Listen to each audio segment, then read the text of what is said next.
Est-ce que tu es tanné de pas avoir d'énergie, de motivation, d'envie de te lever le matin ou même d'aller accomplir tes tâches de la journée?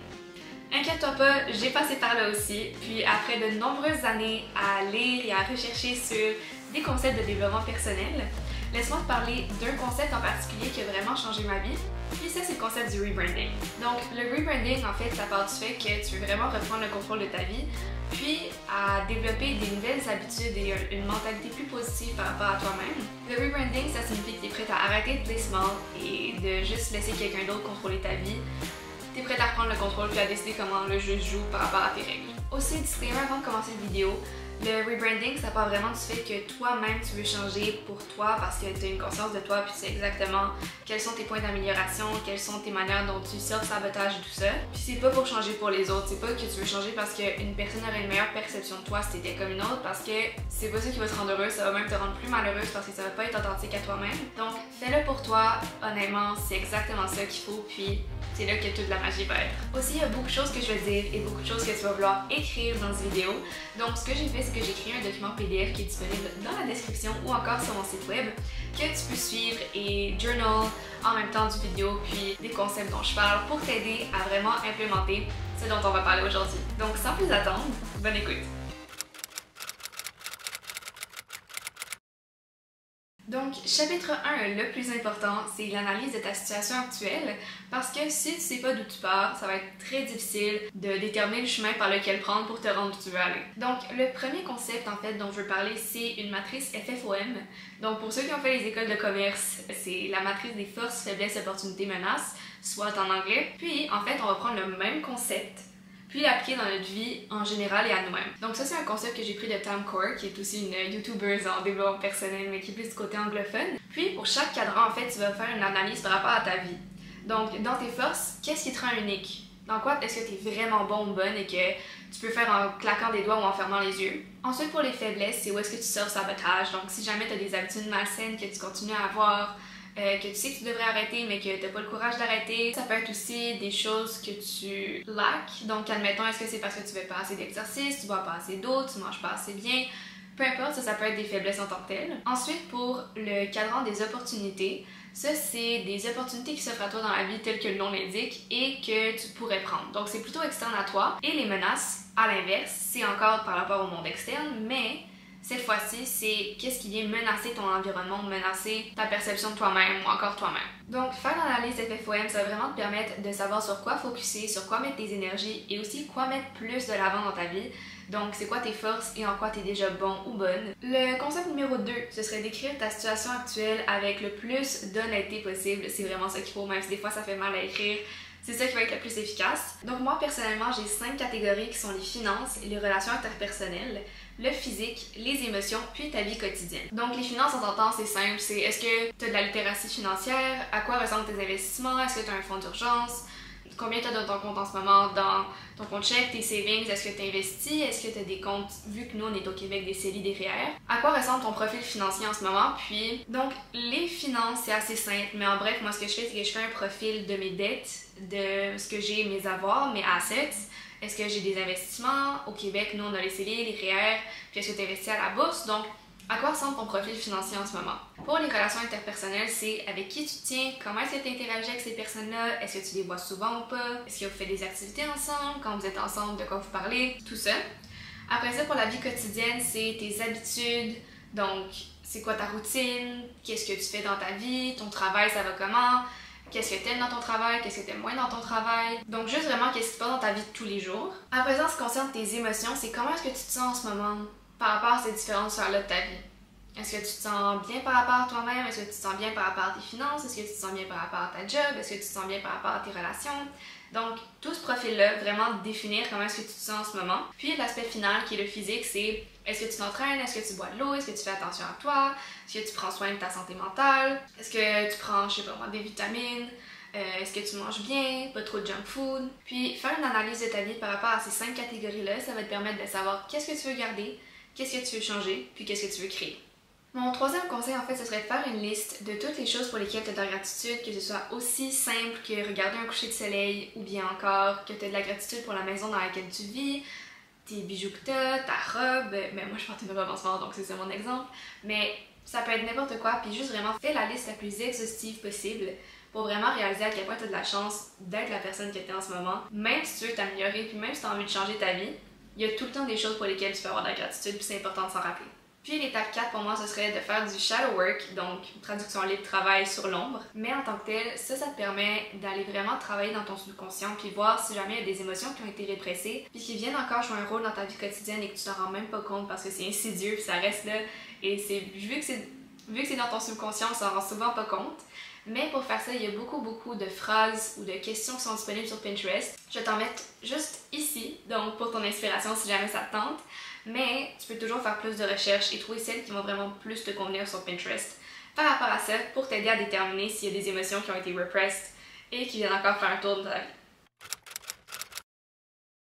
Chapitre 2, qui est mon chapitre préféré, c'est le moment de la création. Donc la première chose qu'on va faire et que moi j'ai toujours beaucoup de fun à faire, c'est que tu vas prendre une feuille de papier et tu vas écrire tout ce qui est dans ta vie de rêve. Donc, où est-ce que tu habites? Est-ce que tu as des animaux? Qu'est-ce que tu fais de ta vie de tous les jours? C'est quoi tes routines? Est-ce que tu vas t'entraîner au gym? Est-ce que tu fais des exercices à la maison? Est-ce que tu manges bien? Est-ce que tu vas manger au restaurant? Avec quel genre de personnes tu te tiens? Est-ce que vous sortez ensemble? Quel genre de choses est-ce que tu écoutes? Quel type de discussion est-ce que tu as? Ça peut être même comment est-ce que tu t'habilles, est-ce que tu te maquilles, est-ce que tu aimes ça? En bref, c'est vraiment un overview de tout ce dont tu pourrais penser par rapport à ta vie. Le plus de détails que tu vas donner, le mieux ça va être parce que tu vas avoir une image vraiment claire qui va être propre à toi et qui va te motiver. Le but, c'est que tu sois vraiment précise. Puis en général, moi ça me prend une page à peu près écrire tout ce que je veux. Donc, dans le document, prends le temps d'écrire, je t'ai mis 2 pages au cas où si jamais ça va plus loin, mais prends le temps de réfléchir sur vraiment où est-ce que tu veux t'en aller puis qu'est-ce que tu veux dans les plus moindres détails. Ça va vraiment t'aider à bâtir justement cette idée de ta vie puis où est-ce que tu veux t'en aller. L'étape 2, en fait, on va prendre ta liste que tu as écrite juste avant, puis on va faire le travail sur quelles sont tes pensées limitantes par rapport à ça. Donc, tes pensées limitantes, c'est quand tu vas regarder ta liste, tu vas regarder certaines choses et tu vas te dire « Ah non, mais je suis pas le genre de personne qui peut avoir ça. » C'est ça que j'ai envie d'avoir, mais aucune chance que j'y arrive un jour, ça semble tellement trop gros. Now we ain't playing that game. Ce qu'on va faire, c'est qu'à chaque pensée limitante que tu as ou à chaque pensée qui t'aide pas, qui sont négatives, puis qui te rabaissent, on va les changer pour des pensées qui deviennent positives. Donc ce que tu vas faire, c'est que tu vas prendre une feuille de papier, tu vas la séparer en deux, tu vas écrire la partie qui est avant, puis la partie maintenant. Donc dans avant, ce que je veux que tu fasses, c'est que tu écrives toutes tes pensées qui t'aident pas, qui sont négatives par rapport à toi-même, que tu as une perception qui est basse de toi-même, puis sois le plus honnête possible, puis va creuser le plus possible. Donc en général, on dit que 22 c'est un bon nombre. C'est vraiment beaucoup, ça va peut-être te prendre un petit bout de rendre jusqu'à 22, mais je te garantis les 22 vont être vraiment des choses auxquelles tu n'aurais pas pensé en premier puis qui sont en surface, ça va être vraiment plus deep. Puis, après que tu aies nommé, admettons, ces 22 pensées limitantes-là, tu vas aller de l'autre côté qui est maintenant. Puis pour chaque pensée limitante, tu vas écrire une phrase qui t'empower et qui te fait sentir bien par rapport à toi-même, qui te donne le goût d'avancer. Admettons, ok, ta pensée limitante, c'est que t'es pas assez belle. Tu peux changer ça pour « Je suis magnifique comme je suis, puis mes différences sont ma beauté et mon charme ». Ça, c'est une idée que tu pourrais prendre comme pensée qui est empowered. Sinon, il y a aussi, admettons, que t'es gêné de te faire des amis. Tu pourrais changer ça pour « J'adore aller vers les gens, puis les gens adorent être avec moi ». Ça, c'est une idée. Ou sinon, un troisième exemple, ça peut être que tu penses que tu mérites pas quelque chose. Ben, reformule-le par « Si j'ai telle chose, c'est que je le mérite entièrement et j'ai entièrement le droit de l'avoir. » Donc ça, c'est des exemples de pensées que tu peux changer pour les reformuler, les empowered à ta manière. Essaye de vraiment faire ça pour faire en sorte que tu vas avoir une émotion quand tu dis ça puis que ça te fait sentir plus forte. C'est vraiment là que ça va changer puis c'est là que tu vas sentir qu'après quelques temps, en général, ça prend, je te dirais, 1 mois pour sentir les effets des affirmations. Des fois c'est plus, des fois c'est moins. Essaye de le faire constamment et je te garantis, ça va changer quelque chose par rapport à ta situation. Maintenant, avec ce papier-là, où est-ce que tu as tes pensées limitantes d'avant puis tes pensées empowered de maintenant, tu vas le séparer en deux. Puis la partie avant, tu vas la déchirer en petits morceaux, puis la jeter dans la poubelle, la déchiqueteuse, je sais pas. Tu la jettes, tu ne la vois plus jamais, elle n'existe plus, tu n'as jamais été cette personne-là. C'est comme si... Oups, whole new person. Et donc, avec la partie des pensées empowered maintenant, tu vas te les répéter à chaque jour, optimalement, le matin et le soir, mais au moins 1 fois par jour. Puis, regarde à quel point ça va changer ta vie. Après 1 mois, je te garantis que tu vas le sentir les effets. Après ça, une autre de mes parties préférées, c'est faire un vision board. Donc pour ça, naturellement, il y a classique Pinterest, Canva. Moi, c'est vraiment mes deux outils préférés pour faire des vision boards. Ce que je fais, c'est que, basé sur ta vie de rêve que tu as écrite un peu plus haut, tu vas prendre tous les éléments que tu as nommés, puis tu vas commencer à chercher exactement ces images qui correspondent à ta réalité sur Pinterest. Donc moi, ce que je fais en général, c'est que j'ai un board sur Pinterest qui est juste dédié à cette vie de rêve que j'imagine. Donc je peux vraiment épuiser des images facilement là-bas quand je fais mes vision boards. Mais si tu fais juste commencer, fais-toi un tableau aussi avec toutes tes idées, puis ensuite télécharge ces images-là dans Canva, puis commence à les mettre. Donc moi, en général, ce que j'aime bien faire, c'est faire un mix de photos et de quotes. Je te mettrai mon vision board juste ici pour que tu vois un exemple de ce à quoi le mien ressemble. Mais en tant que tel, c'est tellement le fun comme activité. C'est comme du scrapbooking version ordinateur. Puis après ça, ton vision board, ce que tu vas faire, c'est que tu vas aller mettre sur ton fond d'écran d'ordinateur, ton fond d'écran de sel, ton fond d'écran de ta tablette. Partout, tu peux le voir 24/7. Il y a des gens aussi qui l'impriment, qui le collent à côté de leur lit, qui le collent dans leur salle de bain, sur leur frigo, peu importe, juste pour le voir tout le temps et avoir cette image-là en tête. Mais c'est vraiment important que tu le vois tout le temps pour que ça te donne un rappel que tu puisses imaginer que ça se peut pour toi cette vie-là et que ça s'en vient. Puis l'étape 4, c'est de faire une liste d'actions concrètes que tu peux prendre basée sur la liste de ta vie de rêve que tu as fait à l'étape 1. Donc, admettons, ça pourrait être que tu veux commencer à aller au gym. Ben, tu peux dire que cette semaine, après le travail à chaque jour, du lundi au jeudi, tu vas commencer à aller au gym. Sinon, admettons, tu veux faire des hot girl walk, ok?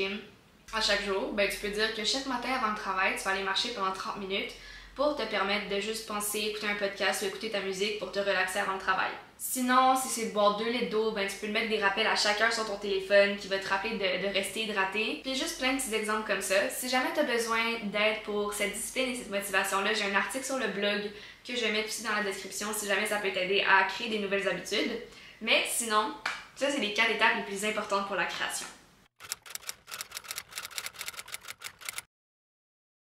Donc, le chapitre 3, c'est l'embodiment, aussi connu sous le nom de l'incarnation en français. Mais comment est-ce qu'on incarne cette nouvelle version de nous-mêmes? Donc, de 1, tu vas commencer à appliquer les habitudes que tu as trouvées à l'étape 4 du chapitre 2. Aussi, un truc que moi m'a vraiment aidé, c'est de changer mon look et de changer comment est-ce que je me maquille en tant que tel, puisque j'aime bien me maquiller. Donc, c'est un fait, when you look good, you feel good. Donc pour moi, c'est vraiment important de me sentir bien quand je sors, me sentir bien dans mes vêtements, comment j'ai l'air. Puis ça va être différent pour tout le monde. T'as pas besoin de te maquiller, t'as pas besoin de faire tes cheveux, t'as pas besoin de t'habiller d'une certaine manière pour look good. C'est en tant que tel, comment est-ce que toi tu te sens quand tu portes ce vêtement-là. Est-ce que c'est une mini-jupe? Est-ce que c'est un crop top? Est-ce que c'est un suit? Est-ce que c'est une robe? Peu importe c'est quoi, tant que ça te fait sentir empowered, porte-le. Puis admettons pour le maquillage, moi ce que j'ai fait, c'est que vraiment j'ai commencé à m'intéresser sur quel type de maquillage était les mieux pour mettre de l'avant mes traits naturels de mon visage. Moi je parle de maquillage parce que j'aime ça me maquiller en tant que tel, mais tu sais si toi c'est un bare face, c'est juste de mettre un petit peu d'hydratant le matin, c'est parfait aussi. Après ça, moi je dirais de faire un ménage de ta garde-robe puis juste de garder qu'est-ce qui correspond à cette prochaine version de toi-même versus ce qui correspond pas. Moi ce que j'ai fait, c'est que j'ai jeté tout ce que j'ai pas porté pendant un an, puis qu'est-ce que je me voyais pas porter cette année, puis qu'est-ce qui matchait en fait avec le reste de la garde-robe que j'avais. Le reste, je l'ai donné à un organisme de charité près de chez nous. Puis par rapport à ça, si jamais après ça tu te retrouves avec plus aucun vêtement dans ta garde-robe et t'es comme shit, va magasiner, essaie de trouver justement, fais-toi un tableau sur Pinterest avec des styles que t'aimes bien. Puis après ça, va magasiner pour essayer de trouver des styles similaires. Commence à vraiment juste jouer avec ta garde-robe, jouer avec tes vêtements, aie du fun. Tant que ça te fait sentir bien, honnêtement, c'est l'important. Puis que les gens aiment ça ou pas, on s'en fout. Tu t'habilles pour être bien dans ta peau puis te sentir belle. Puis mon dernier truc, c'est que même si tu restes chez toi, habille-toi cute, mets-toi un petit peu de make-up si ça te tente, fais ton skincare, juste pour te faire sentir bien par rapport à ta personne parce que justement, when you look good, you feel good. L'étape 2, quand ça paraît complexe, atteindre cette version-là de nous-mêmes puis on a l'impression qu'elle est vraiment loin puis qu'on a peur un peu, c'est de kiffer un concept qui s'appelle l'alter ego. Donc l'alter ego c'est quoi en tant que tel? Tout le monde sait que pour Beyoncé c'est Sasha Fierce, pour Bruce Wayne c'est Batman. Ce concept-là en tant que tel c'est que tu vas juste step into cette version-là de toi-même lorsque tu en as vraiment besoin. Puis comment est-ce que tu fais ça? C'est en prenant un accessoire, un morceau de vêtement ou bien encore des bijoux qui font en sorte que quand tu vas le mettre, c'est comme si tu deviens une autre personne. Tu fais comme si tu jouais un personnage, ok? Puis en jouant ce personnage-là, ben, au fur et à mesure, ton cerveau va s'habituer à jouer ça, puis un jour, ça va faire en sorte que tu n'auras même plus besoin d'aller chercher ton alter ego parce que ça va être une autre partie de ta personnalité. Il y a un livre vraiment intéressant par rapport à ça qui s'appelle The Alter Ego Effect. Je sais pas s'il y a une version française, mais je vais le mettre dans la description aussi si jamais tu veux en apprendre plus sur le sujet. L'étape 3, ce serait créer une nouvelle routine du matin et du soir qui te permet de prendre le contrôle sur ta journée et de relaxer à la fin de ta journée. Donc pour la routine du matin, moi j'utilise l'aspect des Savers, qui est un livre qui s'appelle The Miracle Morning, qui est encore un super bon livre que je vais mettre ici dans la description si jamais vous voulez le lire. Mais en bref, Savers, ça veut dire silence. Donc ça peut être de la méditation, de la respiration ou quoi que ce soit. Ensuite, tu as les affirmations. Donc les affirmations, on les a fait au chapitre 2, ça a été Nouvelle pensée empowered. Après ça, tu as la visualisation. Donc ça, tu peux lire ta vie de rêve à chaque matin. Quand je vais marcher le matin, je mets ma musique préférée, puis je m'imagine vivre dans mon futur appartement, j'ai ma business de rêve, je voyage, tout ça. Ça me permet vraiment d'être heureuse et partir de ma journée sur un bon pied. Puis en faisant la visualisation aussi, ça me donne peut-être des idées pendant que je marche par rapport à qu'est-ce que je pourrais faire pour me rapprocher de cette réalité-là. Ensuite, il y a l'exercice. Naturellement, l'exercice, tu sais quoi, ça peut être la marche, aller au gym, pilates, yoga, peu importe ce que tu as envie de faire. Tant que tu bouges un peu ton corps, c'est parfait. Puis après ça, tu as reading, mais qui est lecture en français, donc lire un livre, lire un article, peu importe c'est quoi, pour continuer à t'éduquer. Puis en dernier, on a le script. Puis moi, ce que je fais pour script, c'est que j'ai le 5-minute journal le matin, donc j'écris 3 choses pour lesquelles j'ai de la gratitude, 3 choses qui rendraient ma journée meilleure, puis 2 affirmations. Pour la routine du soir, moi j'aime mieux avoir de la flexibilité puis que ce soit moins carré vu que j'essaie vraiment de relaxer puis j'essaie pas de me prendre la tête. Donc des idées juste pour t'aider à la routine du soir, ce serait de prendre du thé, de journal, de lire, de prendre un bain, une douche, peu importe, tant que ça t'aide à vraiment relaxer puis à oublier ta journée, pas penser à demain nécessairement, juste prendre du temps pour toi. Prendre soin de toi puis penser à toi en premier, c'est vraiment le concept le plus important pour moi d'une routine du soir. Puis aussi, à partir d'une certaine heure, ce que je te conseille pour ta routine du soir, c'est de fermer toutes tes applications. Donc sur l'iPhone, je sais qu'on a une fonctionnalité de bloquer des applications à partir d'une certaine heure. Moi, j'ai bloqué à 11h, tu peux choisir qu'est-ce qui fonctionne le mieux pour toi. Mais ça m'aide vraiment justement à plus avoir de notifications, puis ça m'empêche d'y aller quelquefois. Des fois, j'avoue, je triche puis j'y vais quand même. Mais en général, ça fonctionne vraiment très bien, puis ça m'a aidé beaucoup à diminuer mon temps d'écran avant d'aller dormir. Donc, c'est tout pour la vidéo de Rebrand. J'espère que tu as aimé ça et que ça t'a vraiment aidé.